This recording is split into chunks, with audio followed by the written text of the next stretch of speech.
feel like every time we play this music, I just want to go partying in. I was gonna say in Colombia. I don't know why I say Colombia, but we're Venezuelans. Have you been partying in Colombia? Never. I've never been partying in Colombia. So I don't know how I was gonna say that. But yeah, I just want to go dancing, just like shake the skeleton. Shake the skeleton. Oh boy. Well, it's Friday, and the buddy knows it, right? Is that it? That is very correct, my friend. I'm very excited. Wow. Did you have you had your coffee today? I was What's up, everybody? Welcome to Content is Profit. How you doing today? I was debating in between. I have a lack of sleep because I played soccer last night, and I've had plenty of caffeine, and I couldn't decide which one to say first. You could do like both. You could do both. What's up, Nate?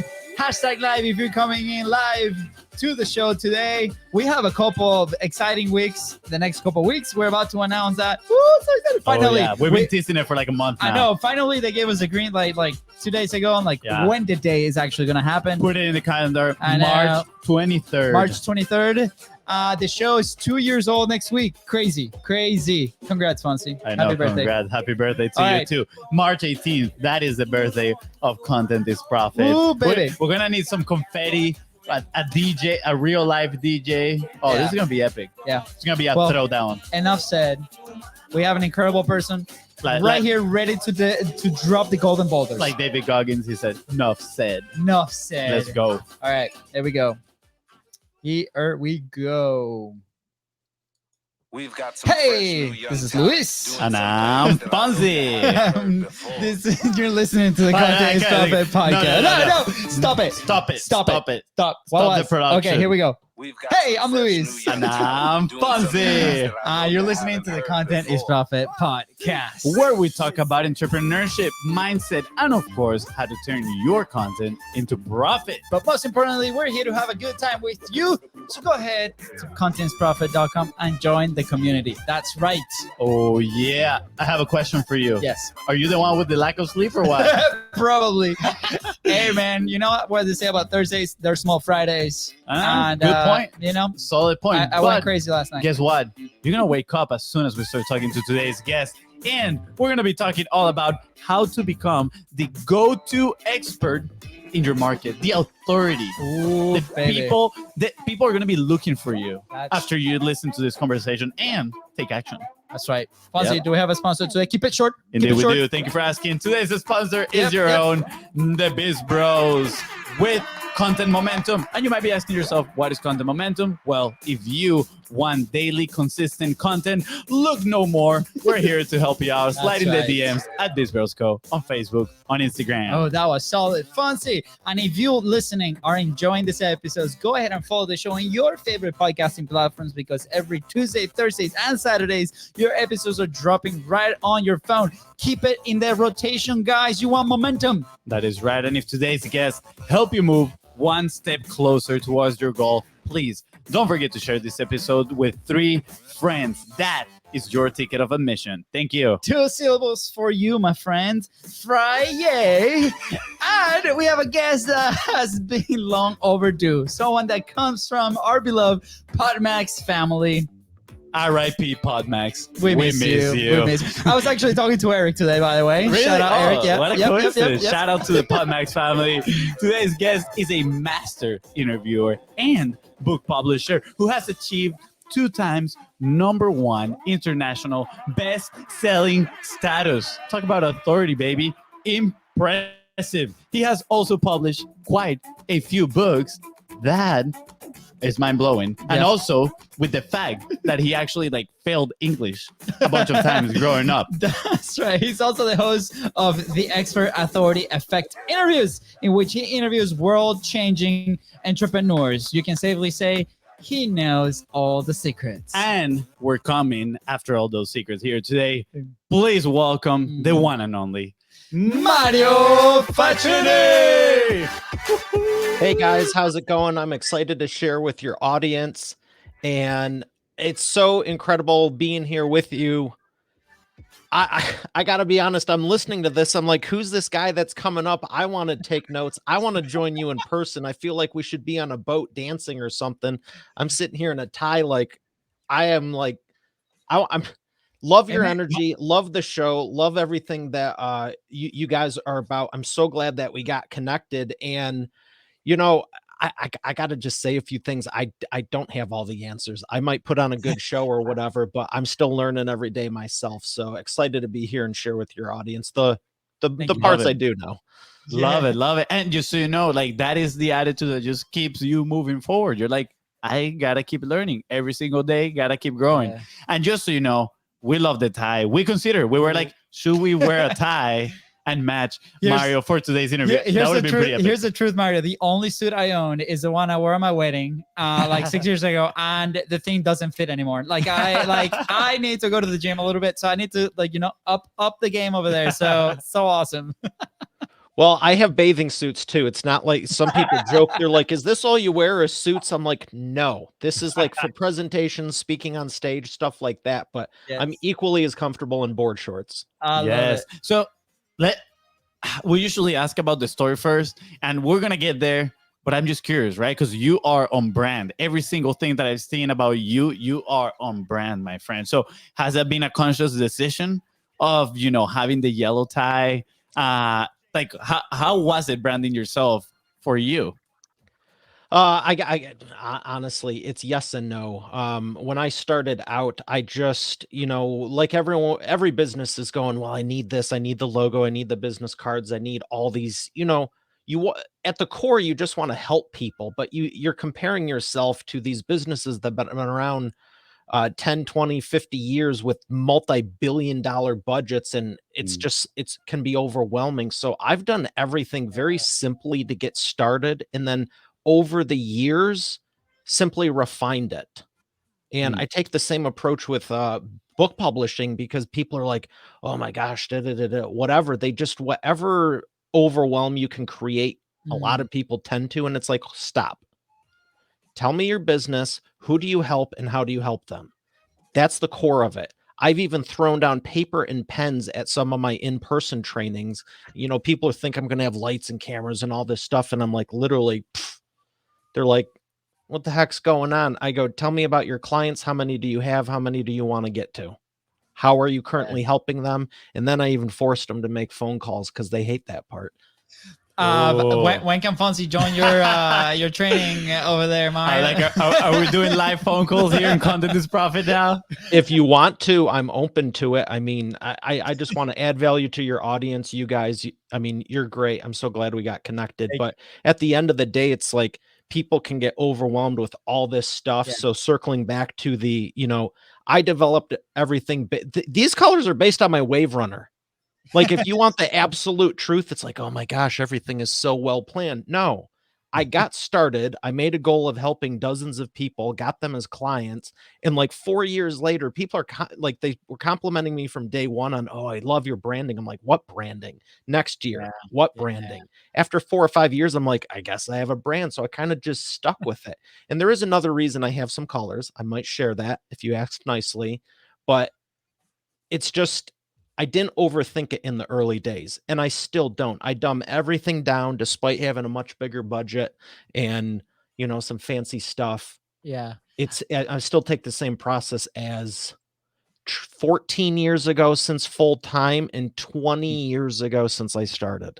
Wow. Incredible. So here's some context for the people listening to us, right? Like if you go to the video, right, and what you see is Mario, you look like a awesome news anchor. Like that was our impression. Like the swagger, man, is real. So here's the thing: the first time that we saw you was on this event. It was a PodMax. And shout out to the event. R.I.P. Rest in peace, PodMax. We miss you. But it was an incredible event where a lot of podcasters and content creators connected, and we interviewed different people on different things. And I remember you highlighted, like you were like a light bulb, like in the Zoom call, right? And you're like, who's this guy? Immediately the eyes just go there. And it's the background that you have, the microphone that you have, like how you portray yourself. And that's so important. Like, and for us, is this thing, right? Is like the Legos and the books and the contents profit behind us and the lights and the thing. And that's what On the jumping up and down. And the jumping up and down and the music. And I think those are like really cool elements. But like you said, you mentioned something that is so important. It evolved, right? You started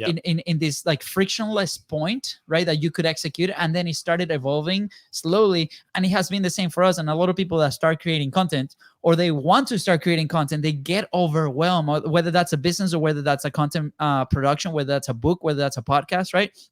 They get so overwhelmed. Yeah. And for us, that was the thing. And then we spent a whole year, like next week, it would have been 3 years since we started the podcast. But no, we wasted a whole year because of that overwhelm. So thank you for reminding people that we can start very easy and without any friction. Yeah. Mario, you're like the Italian godfather of publishing, man. Like, I love it. It's so cool.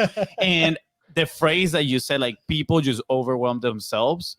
Like, we sabotage ourselves. We're like our own worst enemy. And I wrote here in my notes, stop the overwhelm, because we can literally just dumb it down, make it easy for us to take action, right? Make it simple, right? And we've had that phrase actually come up a lot in the podcast, which is, it is easy. It is simple. It is not easy. Now I'm mixing them both up over here. It is simple, is not easy. And we can, again, stop the overwhelm and just have a few things that we do well on a very consistent basis, which one of those is actually showing up on a very consistent basis like you did. And that by itself created your brand, I feel like. And now, I mean, you're recognized as the Italian godfather of publishing. I appreciate that, Fonzie. And, you know, as far as mixing up the simple or easy, it doesn't even matter, because I would say 95% of business is going to get mixed up over the years. As long as you wake up the next day and go, okay, let's straighten out today's problem, because there is today's problem and then there's tomorrow's. But as long as you can find that joy in that, I think if there's one thing, if you can keep that joy and always come from a place of, I want to serve and add value, the whole thing can blow up and you're still in business. You know, people go, you know, when did you start your business? Common question I get on interviews, and I go, which time? I mean, in my mind, it's like, well, here and here, this, that, the other thing. But it's like, no, if I'm being honest with myself, that was a debacle. That was a breakdown. That was horrible. And I'm still here. Yeah. And that's when you get a chance to, you know, I think it was Bill Gates. There's this quote, you know, success, and he probably got it from someone else, to be honest. So whatever, fact checkers, but you know, success is a horrible teacher. It seduces us into thinking we can't ever lose. And the reality is you don't learn anything when you're succeeding. Now, by all means, take it, enjoying it thoroughly. Anything that's easy and effortless, come here right now. Yeah. But the times when it's not going well, that's when you can reevaluate and go, what didn't work? I actually take our clients through something every year going, what did you not like about this year that you never want to take into any future years? And what did you love that you want to keep and always have and never be without again? Too often we just get in this groove, or, you know, depends where you're at. Maybe it's a rut, but it can be, well, I just think I have to take on these clients just because they said they need my help. No, you absolutely don't. And moreover, just because you did something with them doesn't mean you have to continue working with them. If you fulfill the commitment and everything you did, maybe it wasn't ideal, but you know what? You don't have to keep doing it. We do self-sabotage. So when you can get to that point of going, what do I really want, and keep refining it, that's where the progress is, regardless of whatever your business is. Yes, I love it, and that reminds me of a quote I actually heard earlier today. It talks about awareness, right? And I feel like is in a sense what you're talking about right now. Once we are aware of these things, right, we can start moving forward. And it says the awareness isn't healing. It's talking obviously about more internal things, but is the starting point of the journey.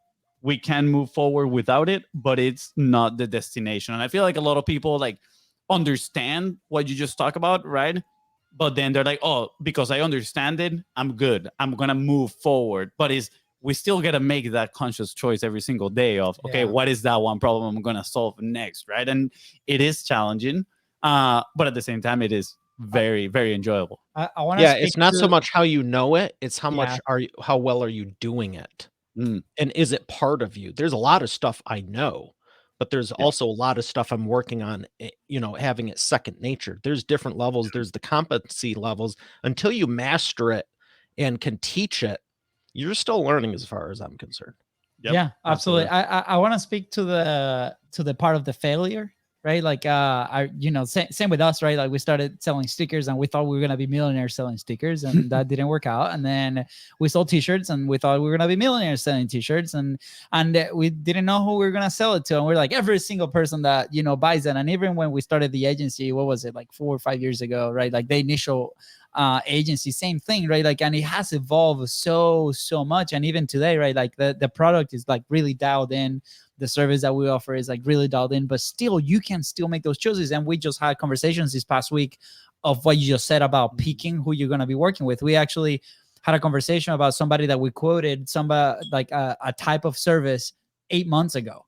And, we just received the emails like, well, this is what you quoted. I'm like, well, it has evolved. It has been 8 months since we last spoke. So like, this is the new thing and it's way better. Right. And obviously the price increased a little bit, and that's fine. And those are conversations that we need to have and those things. But on the failure side, I was listening to a show earlier and they were talking about, people taking their time to make these decisions, right? And they're talking more on the investment side, or, making those fast decisions whenever you're in college, for example, like, oh, that's a cool idea. Let's go execute like right now. And then like you will learn very quickly and then you move on, right? So it's like, how can we replicate that mental state to make those decisions, right? Or how can you create an environment where you can actually make those decisions that you're okay with failing? So in the case of investing in their side, they set up a budget to invest in crypto, NFTs, different things, right? That they're okay because it's a learning budget, right? So if they're up, they win. If it's down, they still win because they're learning, right? But so in the business side of things, how can we create that mental state? On the publishing side, how can we create that mental state? For us, and this is the question for you, Mario, but for us was on the show, we're like, we are okay. The win is just put it out there. It's just publishing, right? It's not being perfect. It's not the audience. Is for now, the initial win is to put it out there. Well, talk about 240 something plus episodes later, we've made incredible decisions. The business completely changed. We were able to hire people with like the thing that's coming on the 23rd is massive, right? So it's like, okay, that's great place to start. So for you, have you had that moment in your business or like while publishing that you're in that mental state of, hey, I'm just going to try these things. And if it goes down, like I'm okay with it. And if it goes up, great, we learn and move on. Like, do you have like distinct moments that you remember? Yeah. One of the early ones, and that's a great question. One of the early ones was with ads. When you're doing paid ads, great thing, highly support it. It's actually step 7 of my expert authority effect process is advertising. And the thing is, some people go, well, I tried that. Well, I tried that. There's people who come to me who are still working on their first book from a decade ago when I was doing my first one. When I was doing my first one, they're still working on their first one. Well, I tried it. When you commit, whether it goes great or different, it becomes part of you, like I was saying. It might go great, it might go not. But when you go, I want to master this and I'm going to do whatever it takes, you take the cap off your mentality and the mindset of, well, I tried it. I put $100 into it. I know people, and I want to make this differentiator because there's different levels of business. Some people will go, well, I put $200 into that. That was a lot. And for them, it is. Other people say, I put 1,000 into it and lost it. And to them, that is. I have people that have put, yeah, we tried that for 10 and 20 grand. There's people that tried it for 100,000. Yeah. For anyone listening, if you're anywhere between $100 and 100,000 in ads and it's not working, first off, good for you for trying it, but maybe set a stopgap and say, we're going to invest this and try it on our own. But I would actually tell you to find someone who could teach you to begin with, because you'll just sit there and not know what you're doing wrong. Same thing with publishing, same thing with business, same thing with pretty much anything. Yeah. This is awesome. Okay. So I'm reading this book called The Ultimate Sales Machine. Are you familiar with it? Okay. Chet Holmes. Awesome. Shout out to Amanda. Shout We out love to you, Amanda. So Amanda, yeah, we love Amanda. We work in a couple projects with them. It's so awesome. But anyway, so there's a part there, and this comes to you, and then I want to hear like if you've tried something like this, right? Like, so they came up with this account, and they gave him, I think it was like 10 grand, and they're like, we have to go try this 10 grand, right, to get customers and acquire things. And at the time, they needed to invest that money in Facebook wasn't a thing, so like one of the things that they wanted to try was in radio, and they're like, okay, how are we gonna do this? Are we gonna invest all 10 grand in like this like one strategy? So what they did is they split the 10 grand in 10 chunks of $1,000, and then they tried one strategy that 1 month, one different 10 different strategies, assigning $1,000 to each strategy, right? And then at the end of the month, they sat down and were like, what worked, what didn't, right? And the thing that failed, and they were like, this is not what we're expecting, cut it up, and then we continue to repeat. So now they got left with 5 things, and they're like, okay, now we can invest 2 grand in those 5 things for the next month, and then like that. And that was an incredible approach to trying these things. So now when like obviously that was in radio ads, and they improved on messaging, they improved on what is the audience, they improve on these elements, right? So have you had an experience like that, whether that's with ads or even with your business operations or publishing? Yes, all of the above, actually. So the mindset I take with it is scale, bail, or tweak. If it's working, you should scale it. If it's not working, bail. And if it's close within your KPI parameters, maybe you can tweak it. And it's interesting. I've taken a similar approach back in 2008 when I'm going full-time in business. God help me. I'm praying, I want to be full-time this time, because it was the 3rd time I wanted to go full-time. Yeah. But this time I was like more determined, committed, whatever. And I was just doing everything. So I had no mentor or coach specifically for this at the time. And so my whole strategy was, I'm going to do the opposite of everything I did last year, because clearly that didn't work. And there was enough chaos that I was like, okay, maybe I should refine it, but I didn't know what to refine. Shortly after, I started hiring mentors and coaches for pretty much everything. At the very least, a training. At the very, very, very minimal least, a freaking book. If someone won't invest $20 to learn some expertise on the subject matter, I mean, now we have podcasts and YouTube and trainings, and people have free courses, or the 37, the 97, regardless of the price point. Why wouldn't you even learn the fundamentals of it before you even go, well, I'm just going to put money into it? There were times I thought the ads were set, and it was ripping through a few hundred a day. At the time, I maybe allocated 500 or 1,000 for the month. And it was like, holy smokes, I'm glad I caught it before I left for the weekend. Yeah. But at the same token, it's like literally one click, you'll rip through the whole budget, because Facebook and all the different networks, they want you to spend money. Why are they're unless you put those stop gaps, they're not going to go, oh, it looks like your spending's above average, we should limit this for you to help you. That's contrarian to what they want.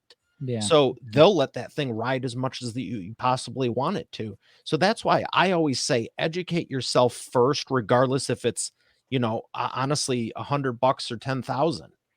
Because one thing I believe in is, just because you have the money doesn't mean you should be wasting it. I think it was Ogilvy who said 50, 80. What is the math now?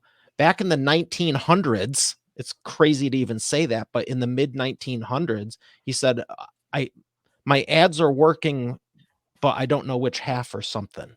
Yeah, he was like, 50% of my marketing is working. I just don't know which 50% is the one that is working. Yeah. So, I mean, you're welcome to throw money out the window, but I believe we should be good stewards of it also. You shouldn't hold on so tight you never let it go that you can't grow. But at the same time, I know people with tens and hundreds of thousands of dollars that they'll put at something, but none of them are just whatever. Yeah. I remember a story, and FONZI, you probably remember this too, was Funnel Hacking Live, actually. They were sharing a story. This lady put in $3 million in ads, and it's like, my funnel is losing money. And I think it was Russell, the one, it was like a coaching session. It's like, stop that, like right now, like what's happening? Why are you continue to do this? Right? Like, we need to go back and look at these feedback loops, right? Like in our service, for example, we just jumped on a call like that. We're we're working with a certain type of client that our link was an agency, and we did not have contact with the feedback loops with this agency. So we weren't able to improve anything because there was no feedback. And we're like, okay, we actually need the feedback from what's happening on your end to see what happens. Well, guess what? The relationship of the client with the agency was broken because they weren't having any results. And now we're establishing those feedback loops. So for those people that are creating or even in their business, right, investing in ads in different like this, I built a system inside of your own operational system to like how we're gonna be doing this. Not so long ago for us on the production of the podcast, right? We had to like put in it in our daily huddle thing. We have to go through what's happening this week on the show because it's not just up to us anymore, right? Like if it's out of memory, great, but it's not. And everybody needs to be aware of what's happening and what's the feedback and why are we improving. And just now we just released a couple of like new covers for the episodes, and it's been grabbing a ton of traction, a lot of attention, and people are like, what is this? And that came out of feedback loop. So it's awesome. How often do you establish those in your business and your publishing? Like, do you have it systematized like that where, or even with your clients, like what do you recommend? Generally once a week. If you're going to, regardless of the project, it really, I'm thinking back 20 years. I think once a week is a good cadence because one, it's not school. It's not like, here's your homework for tonight. And, you know, people have stuff going on. Yeah. Generally, I try to make anything that's just 30 to 60 minutes, like 5-7 days, once a week. Yep. I mean, if you're going, here's 30 hours of homework you have to do, first off, they're not going to do it this unless you're on some real aggressive plan and we both consent. Like, hey, I had one client, we were publishing a book back in 2014. December 8th, he's like, I want to publish a book for the new year. You know, that's in 3 weeks, right? Yeah, absolutely. But I know you can pull it off. I'm ready. True and true. All right, let's do it. Yeah. But that was a different circumstance. I mean, that you're on a daily cadence, but when it's a month or two project, 3 months, 6 months, whatever, a year, whatever, depending on the relationship, I think once a week is a good cadence because then you can go, hey, let's talk 30, 60 minutes. Yeah. And if I gave you all the answers of how to do your own book right now, Merry Christmas. But at the same time, if there's no sounding board to go back and forth, you're going to get stuck at some point. So that's also where it's like, hey, I moved through 4 out of the 5 things, but what about this? I just need a little extra context. And that can be 5 or 10 minutes. Yeah. And now you're not, you know, so I do more of managing the energy and the momentum and that than anything, because the reality is I wrote one book in a day and I've wrote other ones over a couple of weeks. So, and some people take years. It just depends. Yeah, that's so important. We actually experienced some sort of that because at the beginning, we wanted to make our service as frictionless as possible, right? We were like, all they got to do is send us the content. We never talk to them and they just get the content back. Guess what? It was in theory, it's great. You're like, wow, I'm not bothering my client at all, but you're not building a relationship with them, right? They're not seeing your face that often. So then you're not as valuable as you could potentially be.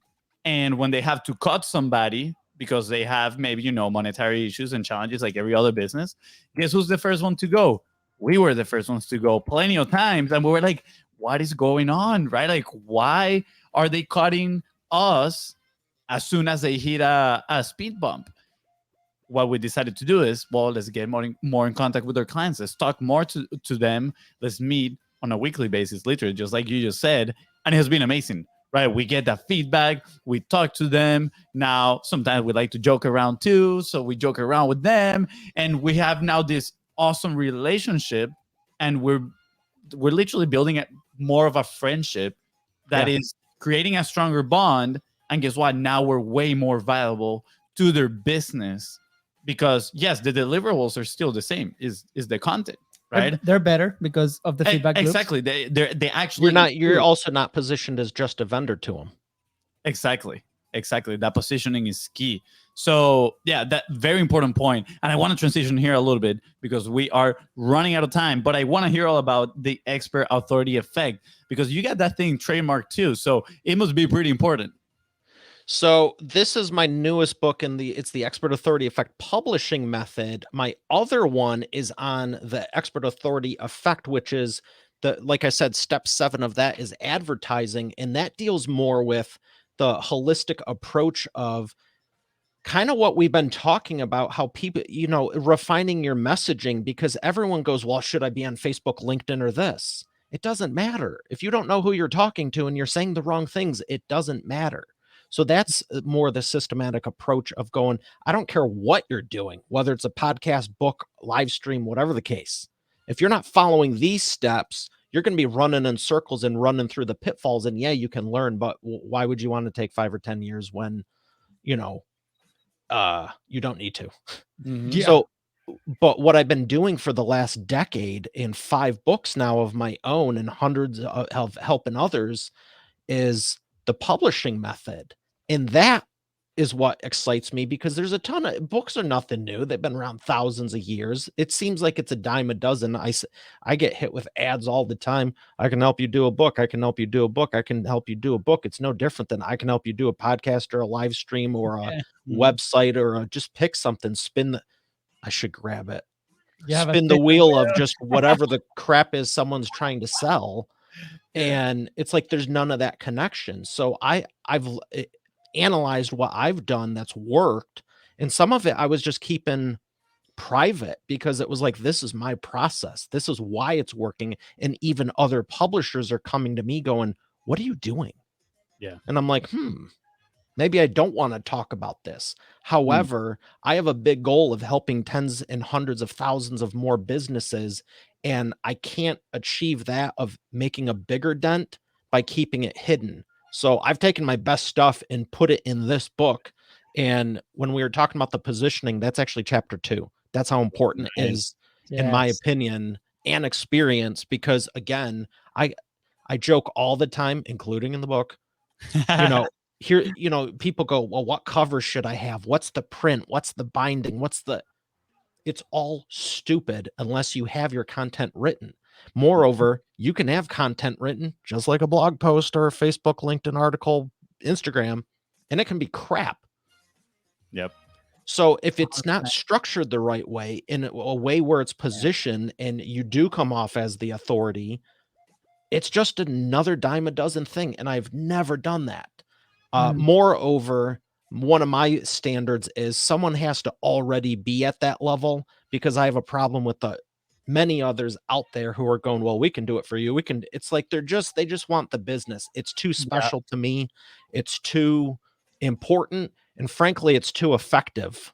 I don't want to amplify someone who is like scamming people or doing the wrong things. And I just made them look like a rock star. Unless they're already a rock star, see ya, go to someone else. Oh, yes. Okay. That point is so key. Before can we like double down on that? Yeah, let's double down on that real quick. I gotta whatever you want. I'm here to serve. Yes. This is nowhere near the realm of what can't we ask. So no.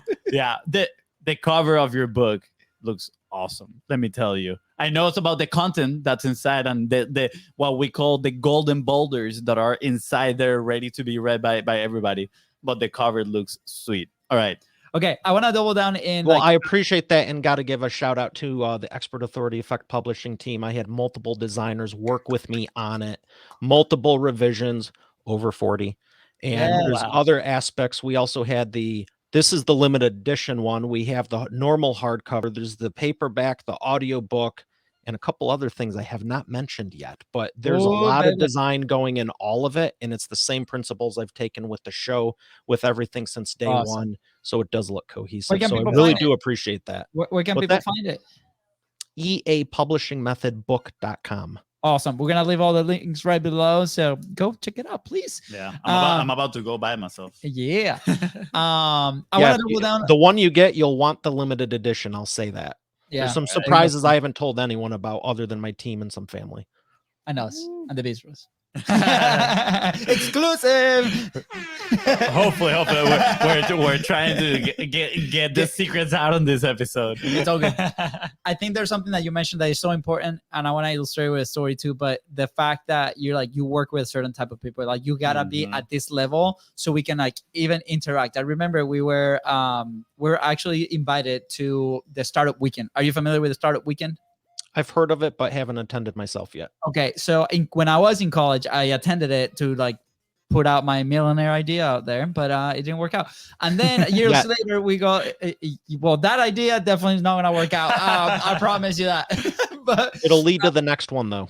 It did lead to the next one. It did lead to what we're doing now, which is incredible, right? And then we got called back to actually be mentors, which was crazy. It was like full circle in this experience. So we were there for that day. And the teams were doing their thing. They were like doing their market research, and we're just standing up with other people. And there was this guy that had a CBD company, and he was there, and he was like total sales dude, like typical car sales, but for CBD products, right? And he's like, you try this, and this is why. And we're just having lunch, and we're in this table, right? And he's like, what do you guys do? Like, do you guys are two brothers, same name? And I don't know, you guys talk content? And we're like, yeah, well, we actually have this type of service, and we do this. And he's like, and he's not publishing, like his company was not, it's like a big company. It was like an independent guy that was doing his thing. And he's like, well, how will you sell me? And I'm like, well, the first question I got to ask you is like, are you producing content? And the guy's like, no, well, I won't even try to sell you. Cause like, you're like, we need the content at first. Like we need somebody that's been publishing for quite a while. We need, people that believe in content, right? This guy wasn't even publishing. So that means he probably doesn't believe in content the way that we do and the way that we need our clients to believe to make sure that this thing works. And the guy was so shocked. He's like, no, but sell me. Yeah. And I'm like, I don't need to. I don't want to sell you. Cause like you, like on top of that, you're not going to be my ideal client. Like it's going to be a pain in the butt trying to deal with you. Yeah. Because there's so many people and so much distance, right? To that ideal situation that everybody can win. Just reminded me of a comment that one of our previous clients used to say, and I love this phrase. She said, the way you bring somebody into your business will determine that relationship throughout the business, right? Will determine the fulfillment. So if you're trying to just say that one more time for me, the way you bring somebody into your business will determine the way you fulfill them in your business. I like that. And it's powerful, right? Because if you are car salesman type of thing, just hardcore trying to convince somebody, imagine all the doubts they're gonna bring into your business. That just becomes friction. Right at the end of the day, when you're trying to fulfill and be of service, and it's just going to be a very difficult relationship. But when you bring somebody that already believes in what you're doing, right, or they know you and they want to work with you, it's so easy. Literally bringing them into your business is so simple, and then the fulfillment is actually very enjoyable. And that's we're actually experiencing that with a lot of our clients right now. It's very exciting to serve them because we're like jumping on calls, recording content, doing all these things. And when we look back, it's like these have been the easiest clients that we've had onboarded ever because we have some sort of relationship with them. Yeah, I can relate to that 100%. One of our newest clients, we're doing his book on finances and wealth. He works with extremely well-off individuals, and some of the stuff I'm learning a ton just helping, with our process as I work with him and my team to develop and publish the book. I'm like, this is phenomenal. And it's going on every single time we talk. He's like, this is so much fun. I'm having a great time, this and that. And we're not talking about marketing and fancy like colors and typical fun stuff. But what's fun is, he's given scenarios of, oh, I just helped my client save $4.5 million on this when he exited his business. Wow. Compared to someone else who was it was going to save him 150 grand on about 20 mil. And I'm like, what is the difference here? He goes, well, this guy only knows how to sell this. He doesn't know the stuff I do, but they're both calling themselves the same thing. I go, we need to differentiate that even more because that's whether it's, online, offline, regardless of the business, brick and mortar, whatever the case, anyone can say the same stuff, but you do business different and at a higher level like I do. Most people are wherever, and I don't want to put anyone down because I know what it's like to start. And I want to say something semi-controversial about that used car, not even used car salesman. I love salespeople because truthfully, they're the ones who are supposed to educate us. The problem is used car salesmen were usually amateurs and they got a bad rap. But now there's so many people. Oh, I'm starting up a business. Oh, what's this week, John? Sorry, but you know the people. It's like they've done 75 things this year alone. Oh, this is the newest, greatest thing. We've been there. Hey? And it's like, stick with one and come back to me in 6 or 12 months. And I don't care if you're making millions or not. Good for you for sticking around. Yep. Sometimes it's just, you know, I got to be honest. When I launched this, I was kind of shocked because I'm not new in business. I've done public speaking over a decade. I've had a show. I've done hundreds of, and I was just like, something's off here. And I was like, for how well people respond to pretty much everything else, I'm like, what is going on the first couple of months? I go, oh my gosh, I have never ran my mouth about this part of my business, which has been the core as much as I'm doing. And to you, it might be new. I go, holy smokes. I go, well, watch this because I am going to be around 6, 12 months, 10 years from now. And it's interesting as time went on, people like, oh yeah, I've been watching you the whole time. And I go, I knew it. They just weren't responding the same way initially that I'm accustomed to at this point for all the other, let's say, divisions of my business. So to them, it was nothing different than me starting a new business. So for anyone doing that, regardless if you've been around, if you're not getting the response, talk about it more. And if you are starting, stick around. It doesn't matter if you screw it up or not. The fact that you're there a year or two later, you'll get people's attention. It's so powerful. I'm going to take that as an action point for everybody that's listening right now, right? Like stick to it. Consistency. Like, consistency. Like that's the thing. Like we keep saying this like over and over, Mario. Thank you so much for bringing that into here because like for us in publishing, like if consistency was not a thing, then the thing that we're going to announce on the 23rd would not have happened. And that's massive. By the way, I can't wait to say it. But anyways, I know. I can't spill the beans. Can you tell me it'll be between us? Yeah, maybe as soon as we hit that red button that says end broadcast. We can trade secrets. We can trade secrets. But you know, Mario, last question of your show, and we're very excited because you're in this world. Like where will you be if you didn't publish? You know what? It made the biggest impact in why, not even just with my own personal story, but I get this one a lot and it's fun to answer. I still haven't changed my tune on it because I do have a successful podcast. Video is nothing new to me, but the book side of stuff, when someone goes, where should I start? I am not against any of it. Look where I'm coming to you from. I'm not saying this doesn't work. But if we were to go, you have X amount of dollars, you have X amount of time. What's the best one to start with? Once this is done, it's done. You can have it. And I'm going on 10 years with my first book, Video Marketing for Business Owners. Love video. Once it's done, it's done. Every other thing I do with the show and video and live streaming, all of that, you need to keep making more and more. If I just stopped right now, which I'm not going to, I would have hundreds and hundreds and hundreds of episodes, thousands of videos I've done, but there's nothing new. There's nothing else that you can do at one time and will have the same effect that you can use for a decade. Everything else you have to keep going. So I always say start with the book because it also helps you refine your content. If you've never put that much in time, energy, and money into refining who you're speaking to, what you're selling them, and what you're even doing, that's where all the problems lie anyway. It will make all the rest easier. And it's not to say you can't do one in 3 to 6 months. You know, my one training I take people in 8 weeks. So it's not saying don't do the rest. It's do this first quarter, do this second, do this third, and do this fourth. And I guarantee you the one will be one and done. And the rest, I'm still working on it. I started the show years before I started this. I'm still working on it. Yeah. That's so awesome. So leverage and ROI.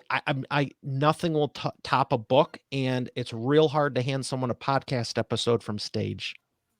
Mm.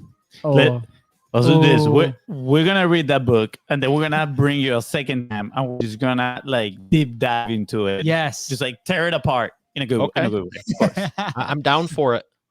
Love it. Awesome. Fonzie, any last words? Mario, this has been absolutely amazing. Thank you so much for sharing all the golden boulders. It was a lot of fun, man. Thank you so much. The pleasure's Mario, been mine. Wish we had more time. Love you guys. It's gonna be part 2. I mean, it's Exactly. happening. Your wish Right, has part been 2. granted. To be continued. Yeah, to That's be right. continued. With that said, guys, thank you so much for tuning into the Contents Profit Podcast. Go ahead and follow the show and us in your favorite social media channels at BIZBROS Go. That is right. And if Mario here help you move one step closer towards your goal and help you with publishing your future book, hopefully, make sure you share this episode. See ya. Bye, guys. Bam. Okay, we're still live. We have a Yeah. small tradition. Hold on, where did I put the no? That's not. There we go. Okay. Small tradition. We got to take a selfie. Mario, make sure that your book is Yeah. there. Put the book in there. Yeah. All right. One. Wait. Let me point at the No, book. wait. There we go. Sweet. All right, social media. Was We'll that see you good? guys on Monday. What is it?